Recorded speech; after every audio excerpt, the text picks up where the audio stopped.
forced labor can happen in a whole range of companies. I've seen it in agriculture and food processing here in the US, and you can read stories quite readily. Yes. There's fast fashion in the UK just in the last 2 years. In England, a company was found to be employing some very unsavory practices in the space.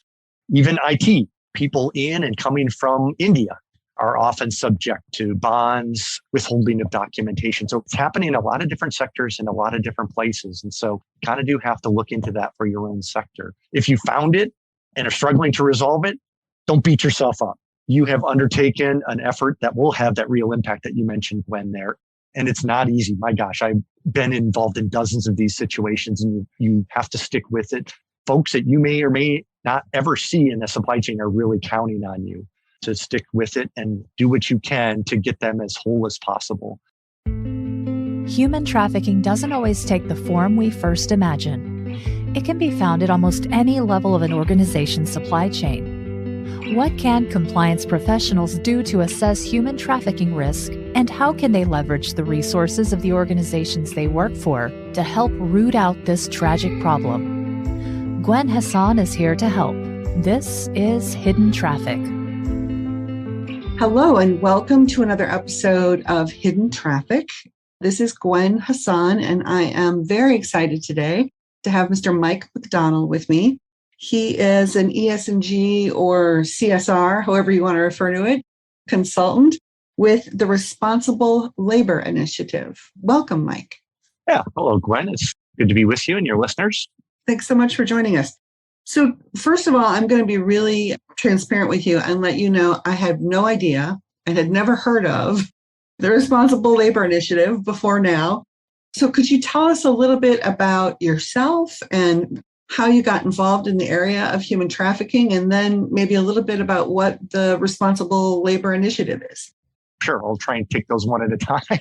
Okay. We'll get through all those. So way back when dinosaurs roamed the earth, I started out as an engineer, actually in the electronics sector back in Boston, and then also for a time in the telecommunications sector in Detroit. Okay. That was followed up by a 15-year stint at finance in Intel before I had the good fortune to move into supply chain sustainability at Intel, where I worked for the last 10 years before really living every child's dream, becoming a consultant. So that's kind of my background. I heard somebody quip the other day that I think actually they had a little notepad that said, consulting, if you're not part of the solution, there's great money to be made in extending the problem. It's a little bit of a dark view of consulting. But exactly. I totally understand where they're coming from. Yep. Yeah. So yeah, I mean, in terms of your second question there, I think about how I got involved in human trafficking. It was really in my early years in supply chain sustainability. I was reading about Malaysia and some instances of forced labor there in the electronics supply chain. Some people might know that term as modern slavery, very different than what people might think of first as trafficking of individuals for other purposes. But this is in the private sector. And I kind of realized as the supply chain assessment manager, I wasn't finding instances of forced labor in our supply chain. So I had to ask myself some hard questions. Either I didn't have the right knowledge or the right tools, or I wasn't looking hard enough, along with my teammates on this issue. So, went up to our management supply chain within supply chain, and they kind of sanctioned some efforts here. And I sought out the work of some not-for-profits, some consultants, and some other businesses who really were interested in working the issue to start to get some thoughts around this and what might we do differently. And I think that's then where it starts to overlap with this Responsible Labor Initiative that grew out of some of this. So that group itself was formed in about 2017, but a few years before that, around the time that I was kind of having this aha moment, I was able to get about 10 different companies together where we started working back in 2014-15 to see if we could build a stronger program to kind of root out this issue of forced labor in the private sector. And it really centered around the staffing companies.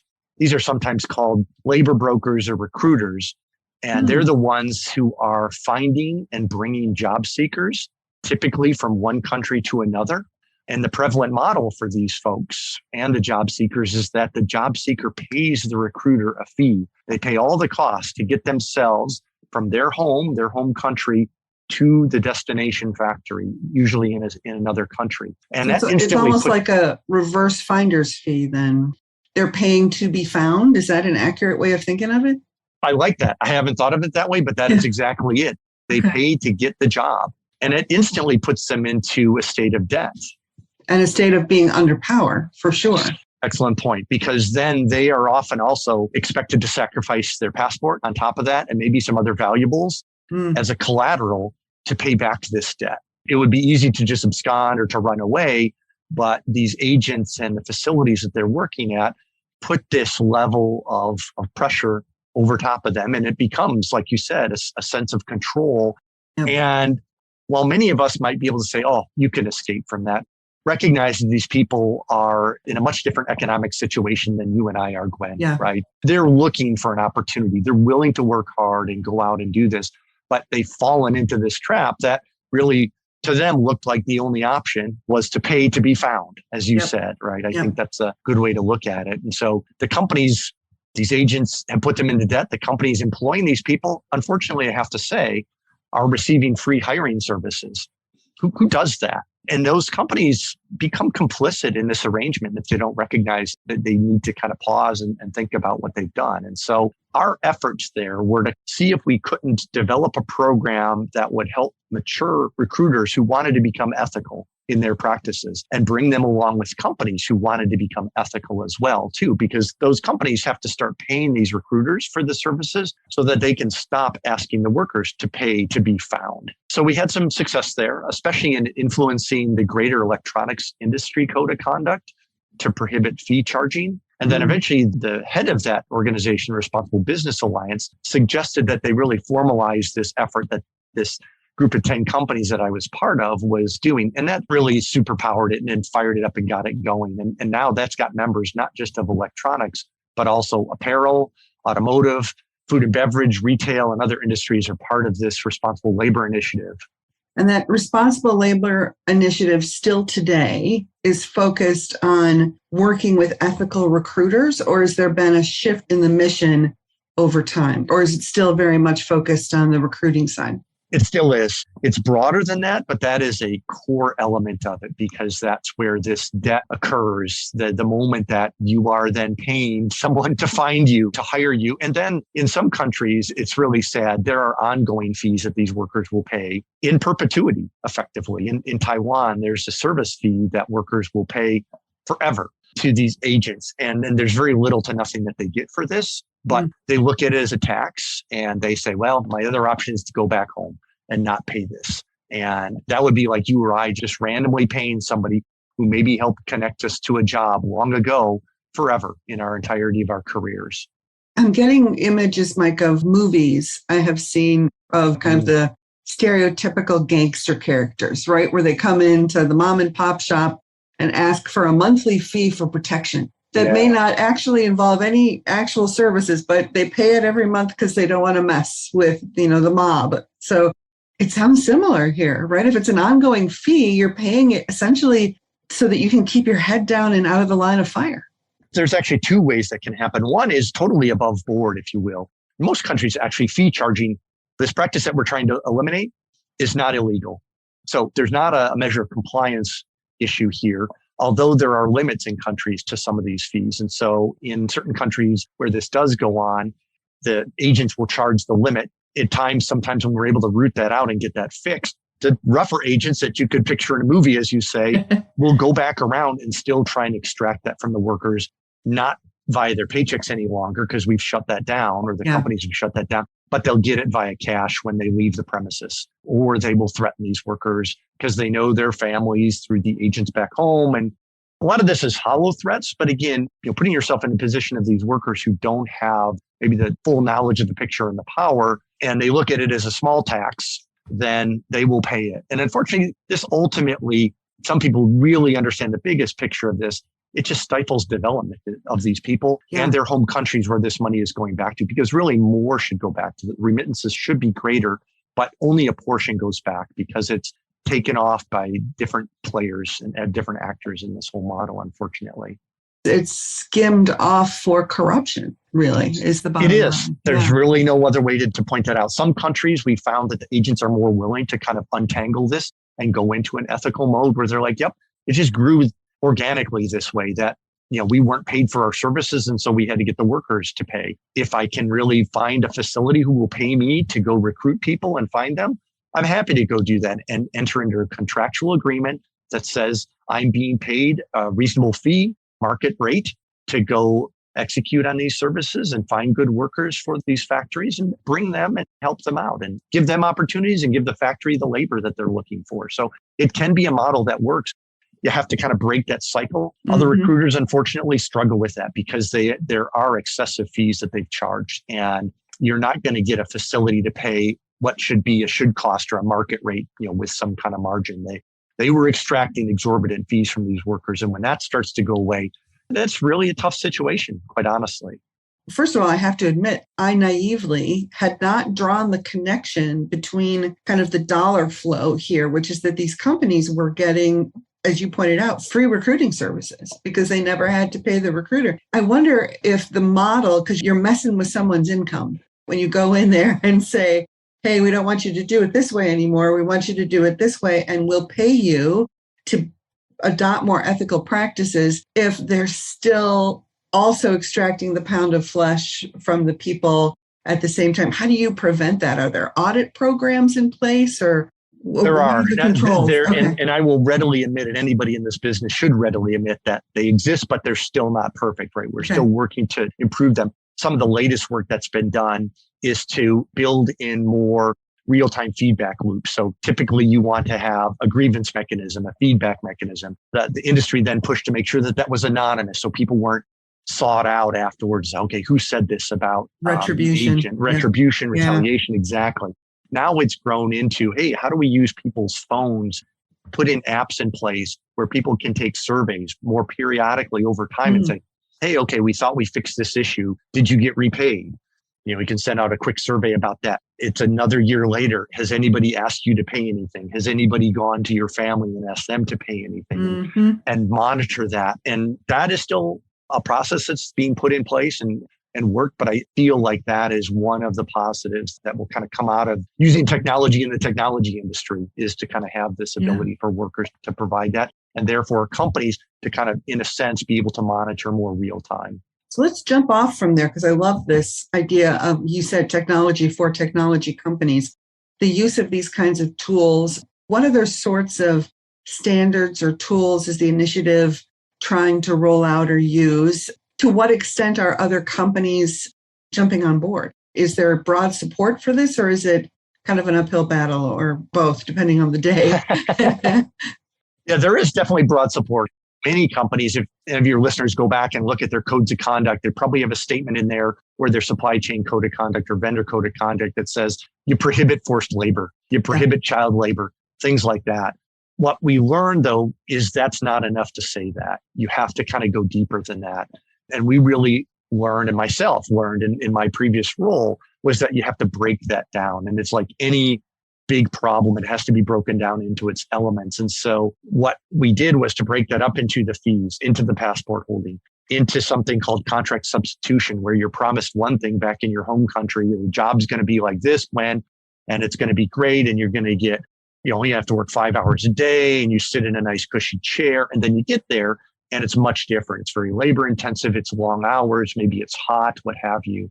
Maybe you would have been willing to do all that, but that was not what you were told. Kind of a classic bait and switch. Yes. It is, exactly. And getting procurement to kind of understand that is actually not too hard, because this is what they watch out for all the time with vendors. And these become your important partners as your procurement people, right? Working with the suppliers to make sure that this sort of thing is not happening, and they have these sorts of protections in place.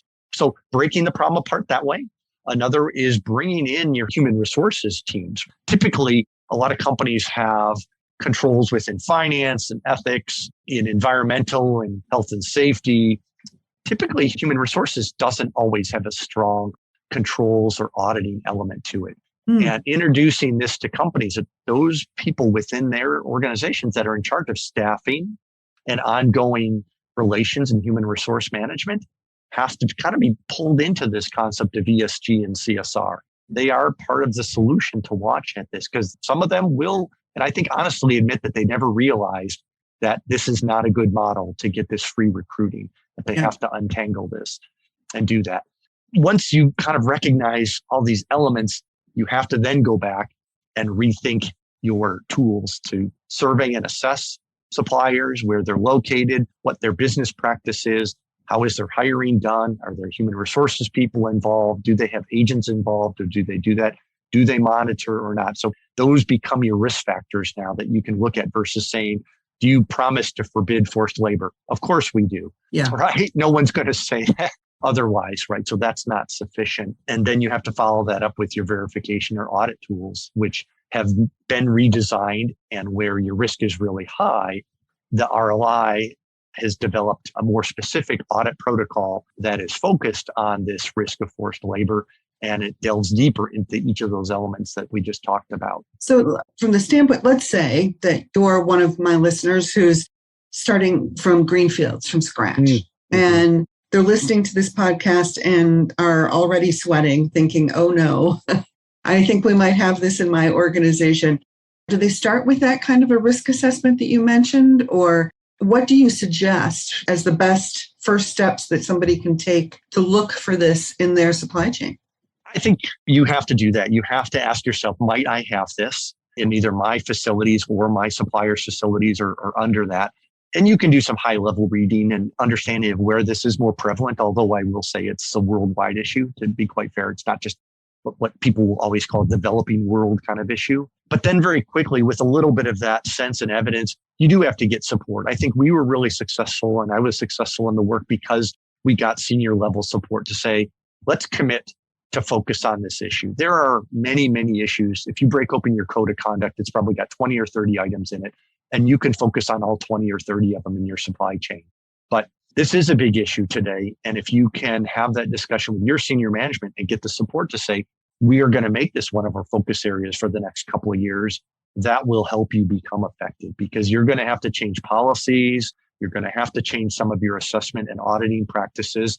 And once in a while, you're going to have hard discussions with the supplier. Yeah. And you're going to need the support from your senior procurement folks to have those hard conversations, to come up with alternative sourcing plans, to let the supplier know you may have to disengage at some point. If you don't do that early enough, because I've seen where we've started down a different issue and didn't succeed because we didn't have that senior support. That kind of executive sponsorship to walk the talk.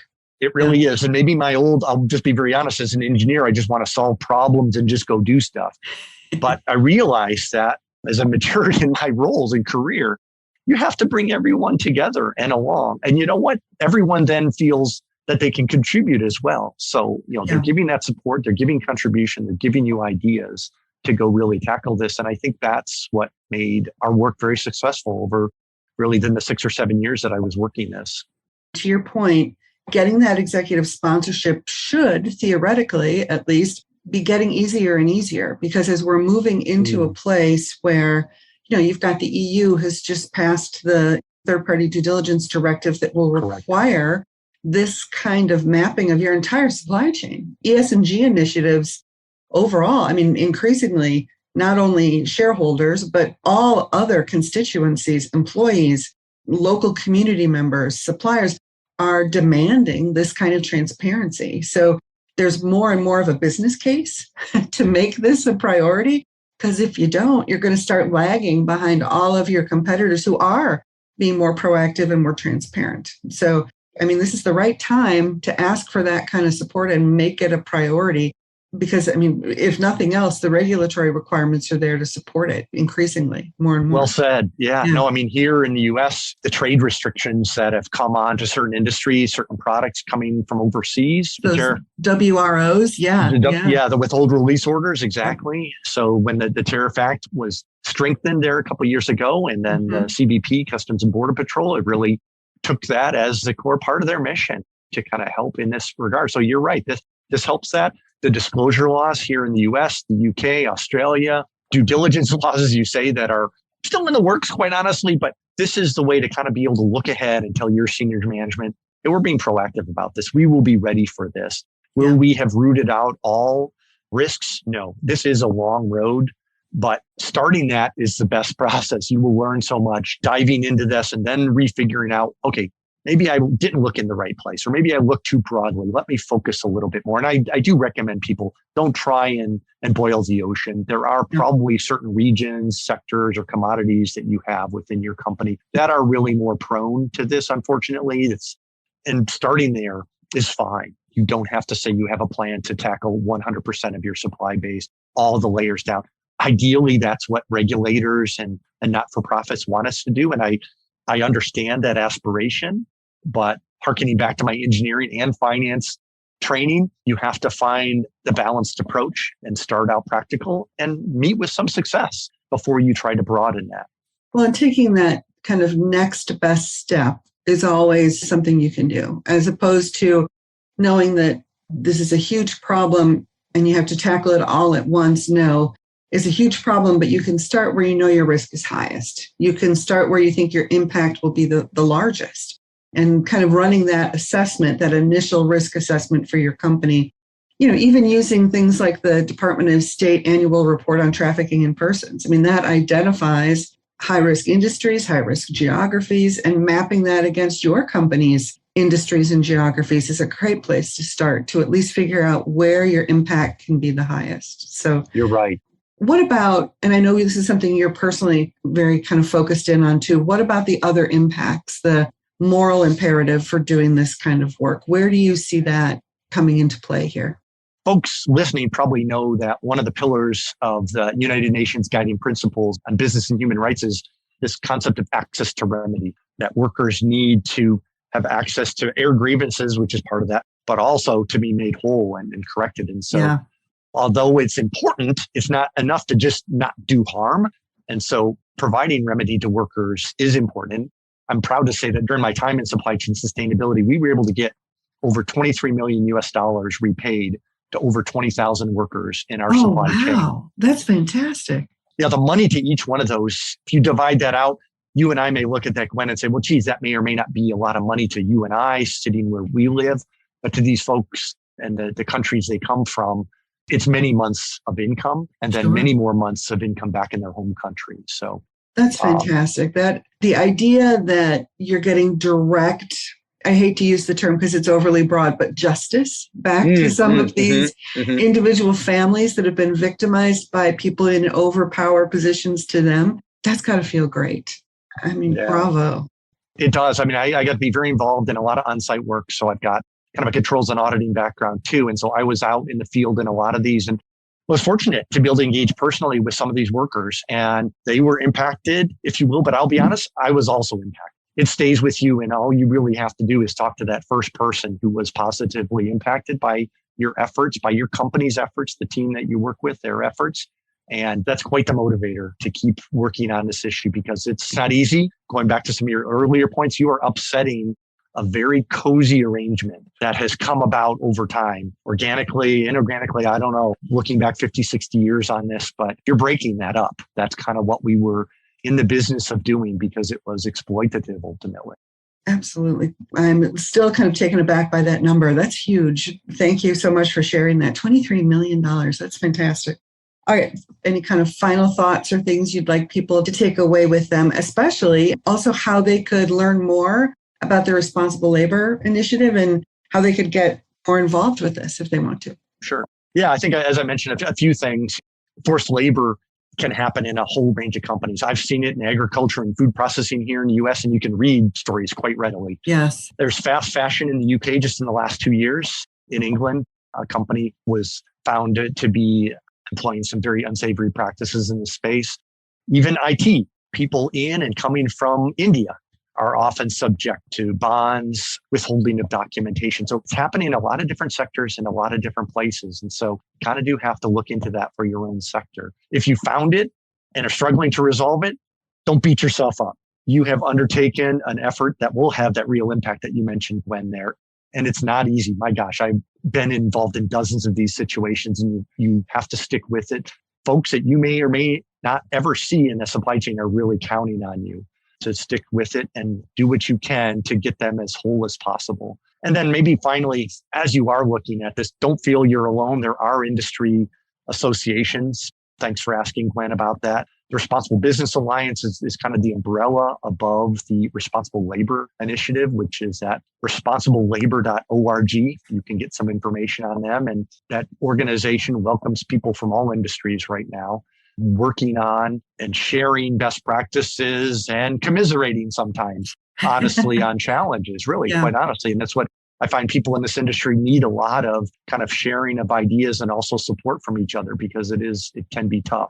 I'm on LinkedIn too, of course. You can search on me along with either RBA and or Intel if you want to reach out and ask a one-off question or something. But don't feel you have to kind of do this alone or invent the wheel on your own. There are some good ideas, and there are some other very willing co-travelers out there, probably in your own industry, to go work on this if you get that senior management support and want to go off and dig into it.